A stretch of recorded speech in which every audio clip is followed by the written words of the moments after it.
Just wrapping up on a deep clean machine strip down session.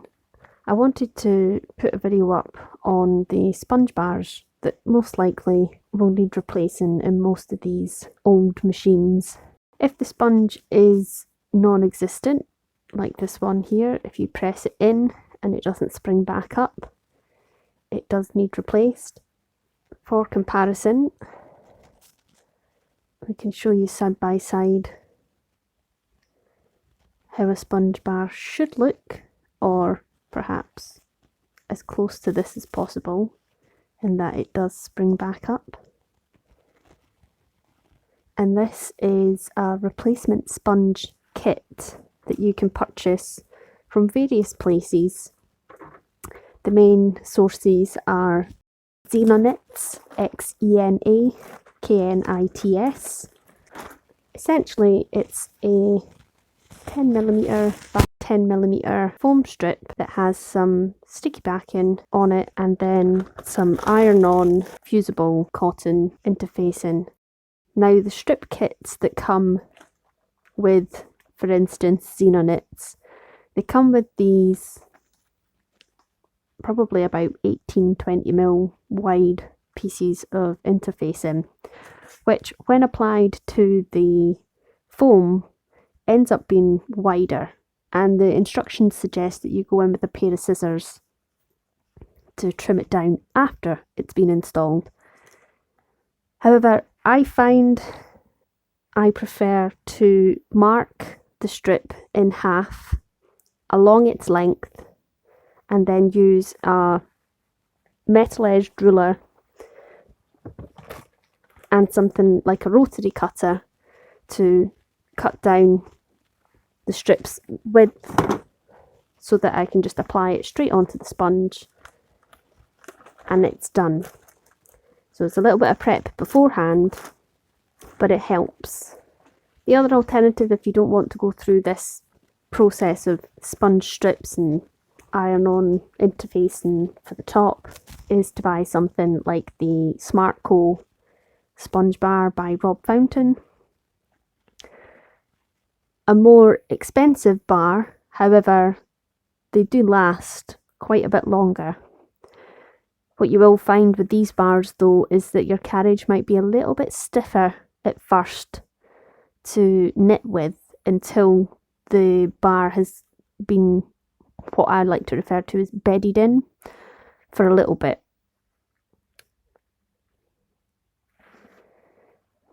Coming back to the dead sponge bar here, because I am going to be using this machine for our association's donated pile.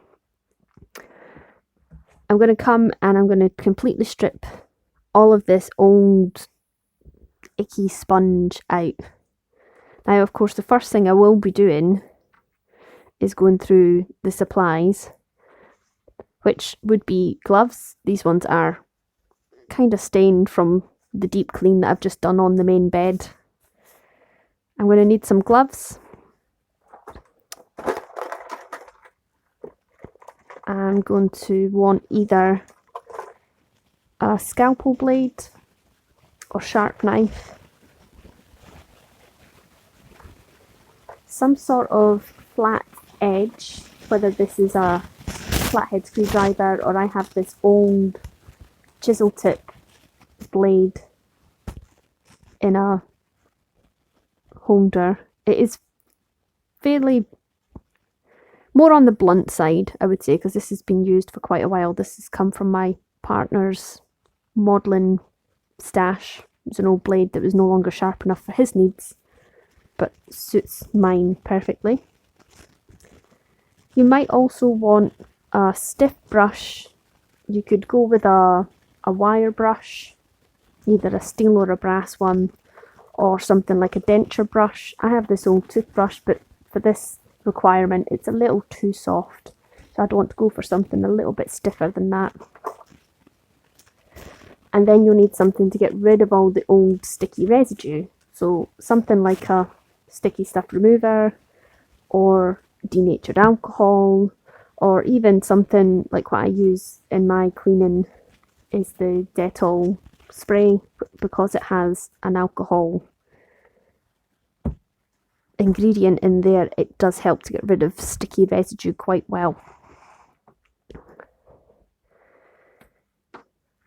Some people recommend to take off these plastic pieces on the end. You can attempt to do that. It's more likely that you're going to end up breaking the plastic if you're not careful. If you are going to want to try and do that, again, you'll either need a flathead screwdriver or something like a pair of pliers to pry this piece of metal out in order to remove the plastic pieces. Now, some sponge bar replacement kits do come with these plastic pieces. I think they're sourced on eBay or something like that. But what I tend to do is the lazy option, and hence why I require a knife, is I just come in, cut in front of the plastic here on both ends, and then once the sponge strip has been installed, I'll tape it down with something like the Clinipour fabric dressing tape, just a thin strip of it wrapped once or twice around to keep it secured.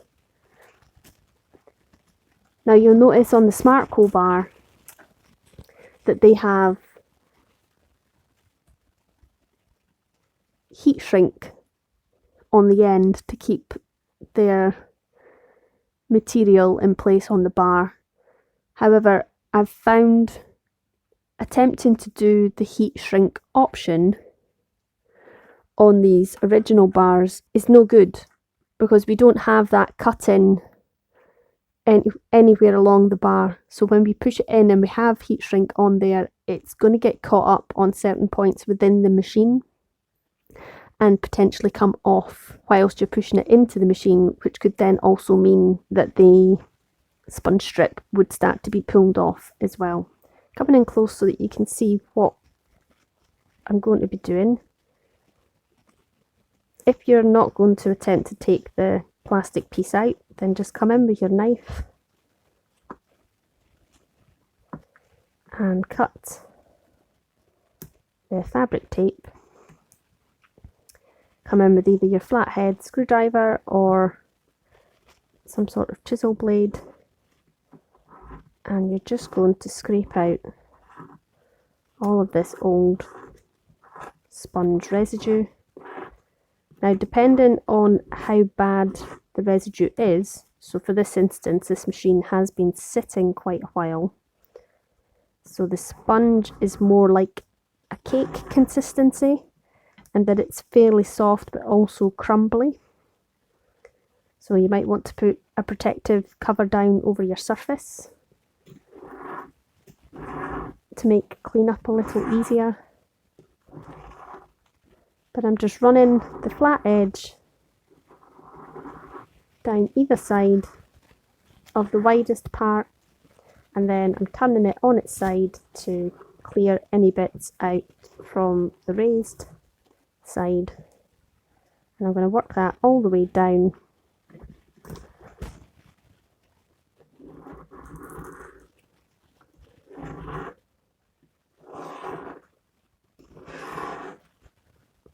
and come back with the next step. In this instance, I don't really have much sticky residue in this bar, so I'll probably start off with my stiff brush, or in this case I'm going to use a wire brush because I have quite a bit of rust pitting on the underside of this bar, and I'm just going to take the time and brush through the entire channel, attempting to effectively clean out all of that rust so that I have a smoother surface prepped for applying the new sponge strip. So this is likely to take quite a bit of time in this instance to get it to where I want it to be. And when I'm done with brushing all of this out to get rid of the residue, I'm going to come back in with my Dettol spray, or you can use your denatured alcohol.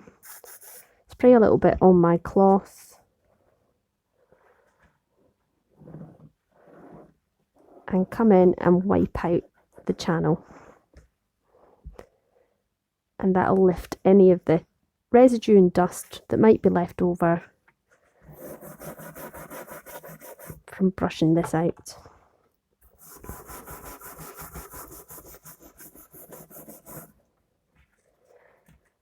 And once you've wire brushed the rusty dry residue out and you've wiped it down, you can then go in and reapply the new sponge strip and the iron-on strip on top. If your sponge bar has a lot of sticky residue, that's where I would say come in with the sticky stuff remover, or again the denatured isopropyl alcohol with a denture brush or a stiffer brush. Pop it in the channel, let it sit for a little bit, and then scrub it through, and then come in with a dead bit of tissue or a cloth and wipe all of that out.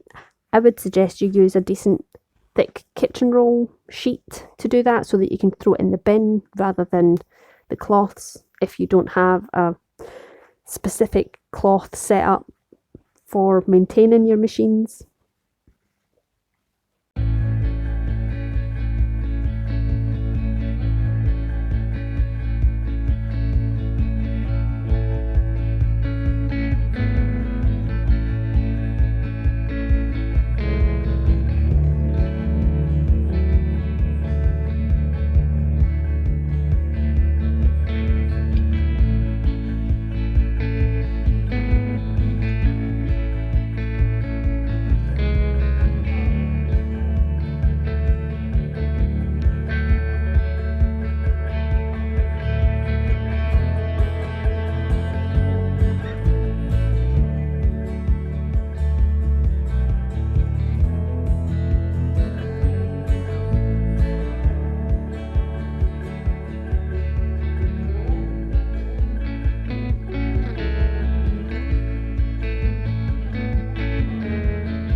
Now it may take a few passes of the wire brush if the bar is particularly rusty.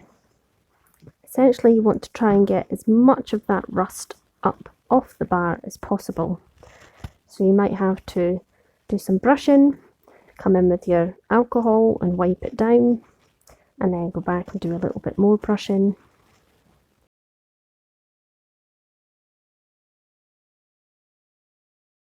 And once it's been wiped down and dry, you can go ahead and install the sponge strip. Installing the sponge strip, before you take off any of the sticky, you just want to lay it in over the channel just to check that it is the correct length.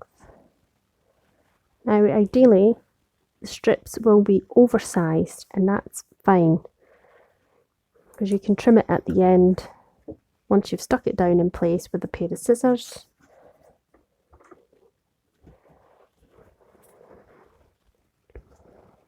So I'm going to come to one end, remove the tape,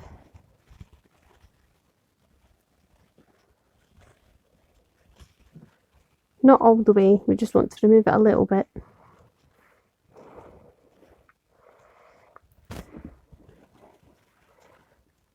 And then I'm going to lay this into the channel and push it down. And you're going to pull the tape the backing tape off the sticky about a centimetre at a time and stick that down. Now you don't want to overstretch the sponge, you just want to lay it in place.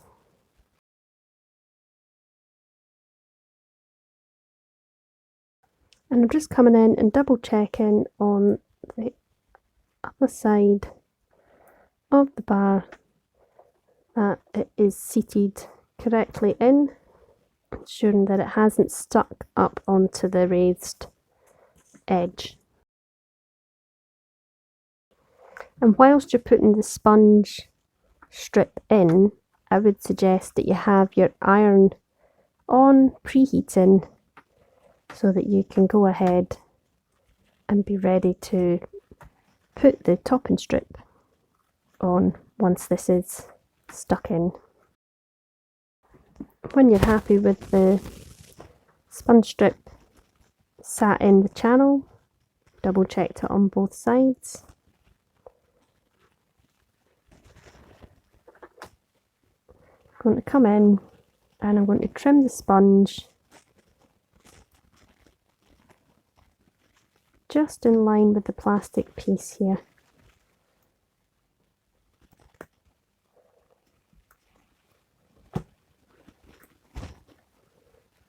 So that's normally how much excess you would have from the strip kits. Bear in mind, if you're using a chunky machine, your bar will be longer. And I'm just going to come in on this top edge, again making sure that is all properly stuck all the way to the end. And I'm just going to trim up, not too far along the sponge, because you don't want it to then interfere with the needle depth. And all I'm going to do is just remove some of that top corner piece before I come back in with my tape.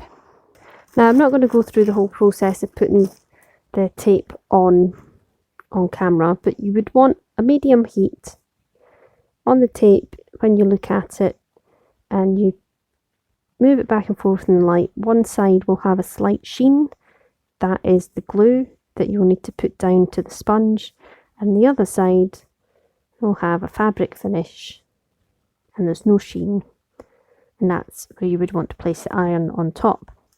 Bear in mind, my tip is to trim this down before you install it. When you're done putting on the ironed on strip, you'll most likely have an excess left at one end. I'm just going to trim this flush with the end of the strip, and then I'll be able to come in and tape that down to secure it. Ideally, make it a day or so before you actually want to use it. I would suggest letting the adhesive backed cotton strip sit for a few hours at least, or let it cool so that the glue re-solidifies. This is the tape I'm going to be using to secure the ends. It's a microporous tape, normally used in medical dressing applications. The brand is Clinipore, and I've found this is one of the better brands of tape that has a nice stick to it. So I'm going to pull off about the length of my finger. That's probably going to be too much, but it's better to have too much than not enough. Trim that off.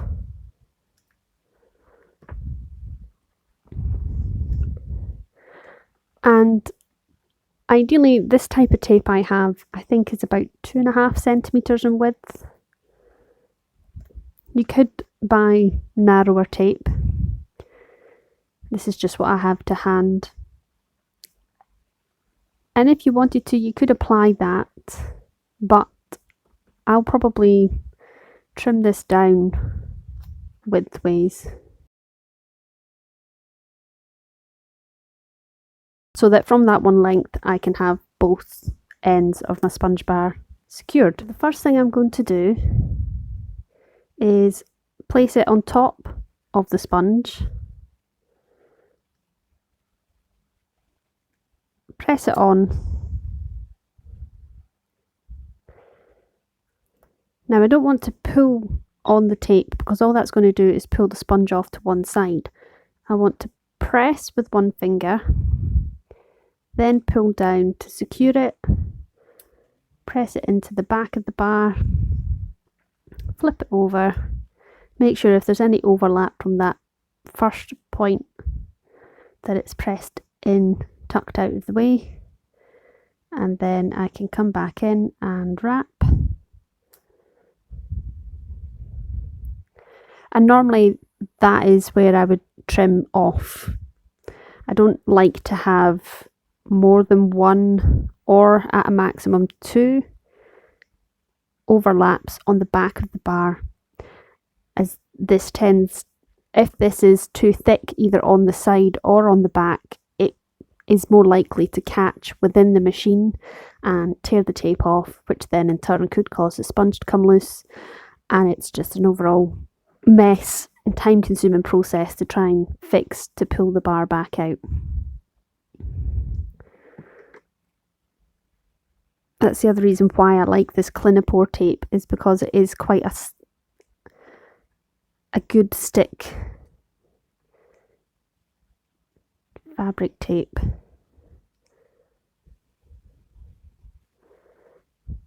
So all I'm doing is burnishing it down just to make sure it's well secured,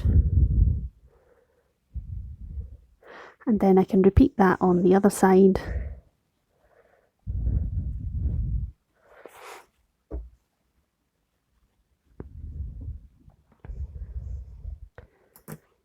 And again, I'm going to come in with the longer piece.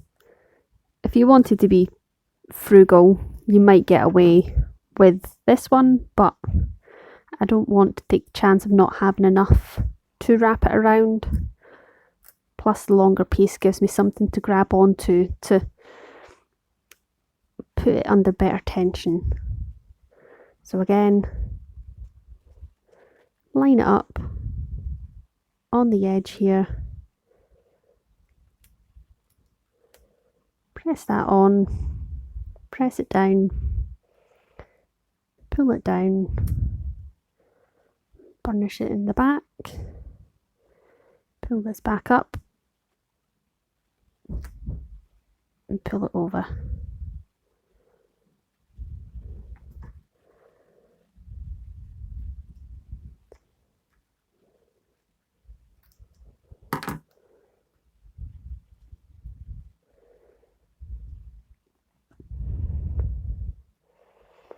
And it's been a few hours since I've applied this tape, so I could now go ahead and put this into the machine.